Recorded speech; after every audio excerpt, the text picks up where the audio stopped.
All right. So, what I'm going to talk about is my issue with the violence against women movement. And don't get me wrong, it's for a good reason why the Violence Against Movement Act has been put into work. You know what I'm trying to say. But there's some huge flaws that always get looked at.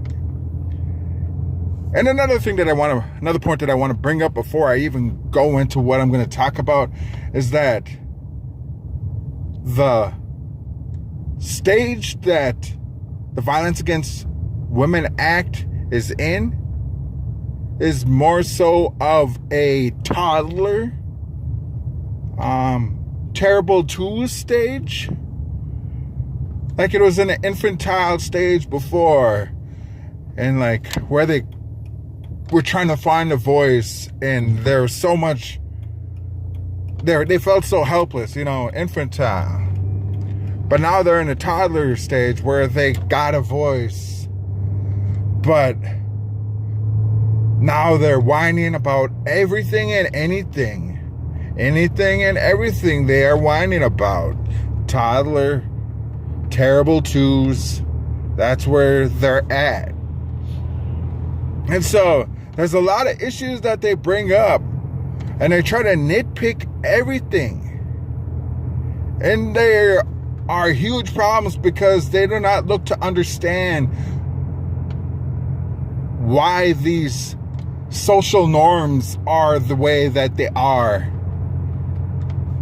Such as, I'm going to use marriage as an example. I've heard plenty of times in that movement that marriage is a level, or whatever you call it. It's kind of a training course for rapists, because they use the idea that a wife has to have sex with a husband. And if they don't have sex with a husband, then that's when the husband goes and cheats. And that's when the husband forces himself on the woman or on the wife.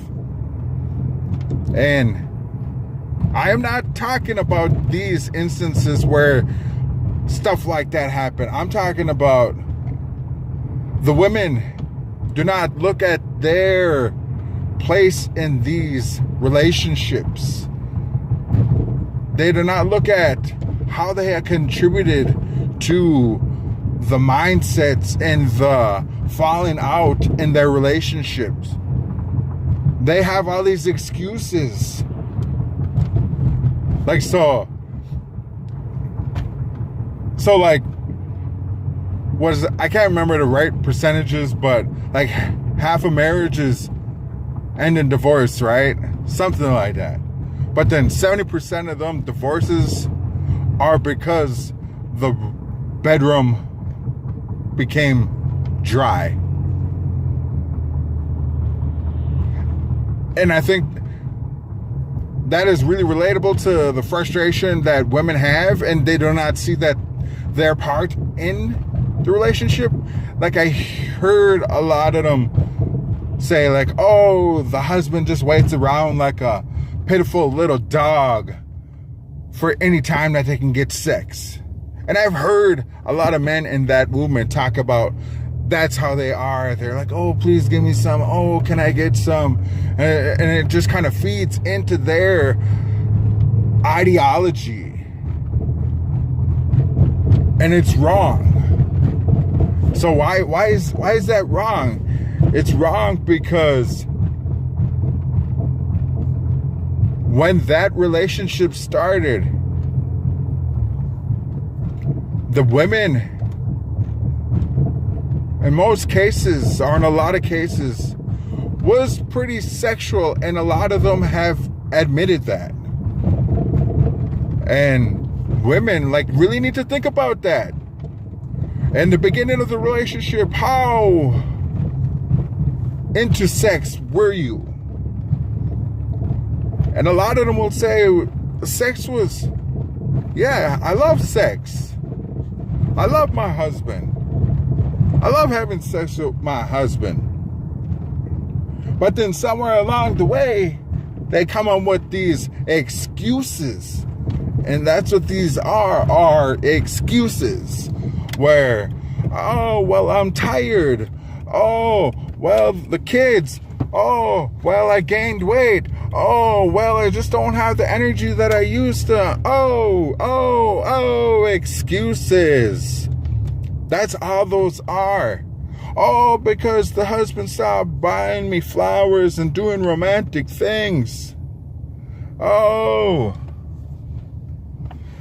A relationship is a two-way street. Most likely the romantic things have died down or stopped because the bedroom has become extremely dry. And that is not to say that romantics was happening just because of the intimacy in the bedroom. No. It's most likely because the wife has stopped trying. You know, because it takes a lot for a man to keep on trying, to keep on being romantic and getting that reward, you know? It's a reward, a bond, a culmination, you know? It's the fireworks. If you don't have them fireworks together, then your relationship is in trouble. And that's why a lot of these relationships end up in divorce, because of those dry bedrooms. And I wish I had someone who would really could talk to me about that. I've talked to marriage therapists, and they understand, they act like they understand it. And they're like, oh, yeah, you're right. Because if the women loved having sex and all the stuff that they said, they would try more. And a lot of them I've even said before was that, well, all I have to do is ask the husband, hey, want to have sex? And the husband's like, oh, yeah.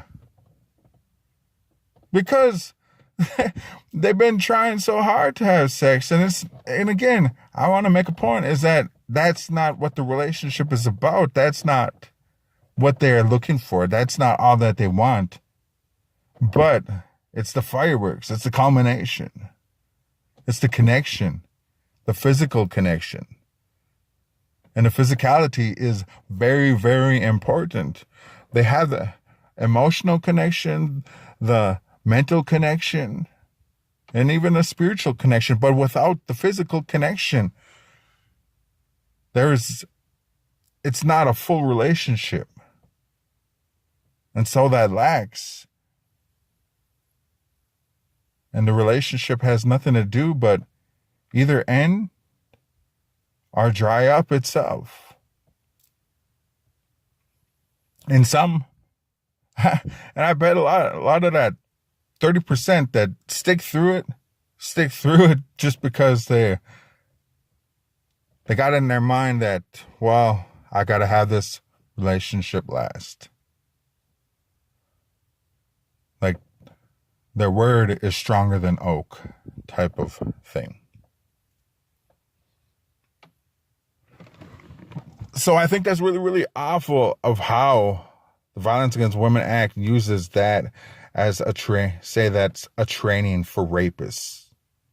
Because that's not what it's about. They did not look at their part into these relationships. Like, again, it's a two-way street. Women have to look at their contributions into the falling out of relationships, the falling out of why things don't work out right. I'm not making an excuse for violence. Any person who uses violence is not a strong person mentally. But then again, you look at how violent are you being to this man that leads him to that way. I heard a story about a woman. I've heard a lot of stories about women saying that their husband, their boyfriend, their relationship, the man was perfect for so long, and then all of a sudden, out of nowhere, bam, violence happens. They do not know why.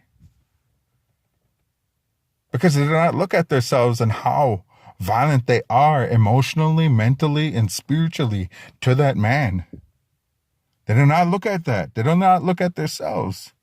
Because this society and this era has taught women to be victims from day one. They say that the day that you are born into oppression. You are born into violence because you are a woman. Because men are the hierarchy.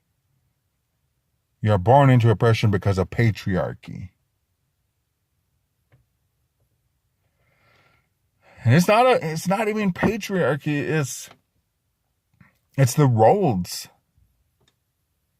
Now they take into instances and use these relationships that they've had where they're going to look at themselves and see how they contributed to violence and use those as an examples for how all men are.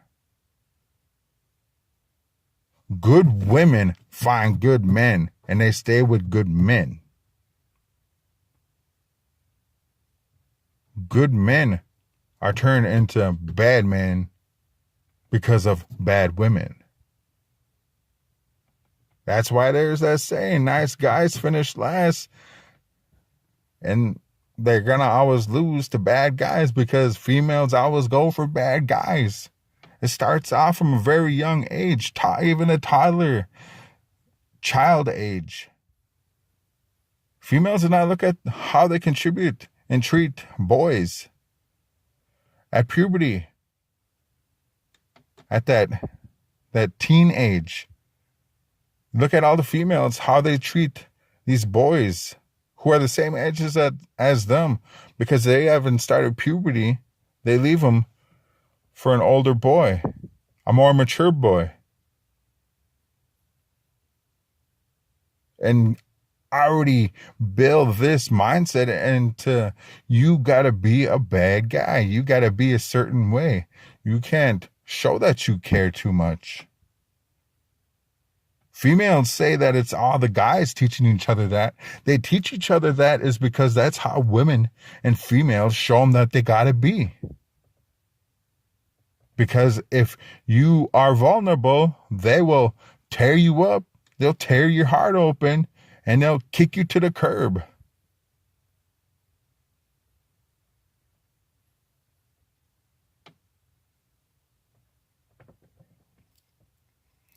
There's so much more to say about this. There's so much more.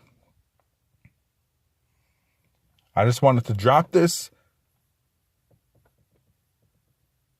And hopefully some people leave their thoughts. But that's all I really want to say right now. Maybe some discussions will happen from this. Maybe people, of course, a lot of people will probably think I'm stupid for even thinking that way. Oh, women are victims. No. There's so much more violence that women perpetuate or whatever. Like, you even look at them. Who are the horrible ones to women? Who are the horrible ones to females? Females are. They're fighting, tearing each other down because They don't look a certain way. They don't talk a certain way. They don't live a certain way. And I know that happens in the male gender as well, or even all genders it happens. But you can't overlook everything. And just because it's different, say it's not as bad. If you've been emotionally abused, if you've been mentally abused, if you've been spiritually abused, then you'll know that's very impactful as well. Just because it doesn't leave a scar or a bruise that is seen, it still leaves it. And it may as well be even more impactful because it's not seen and you can hide it, but then you can't find healing for it as well. There is no medicine, there is no band-aids for internal wounds. Think about that. That's all I want to say. It's so frustrating. All right. That's it.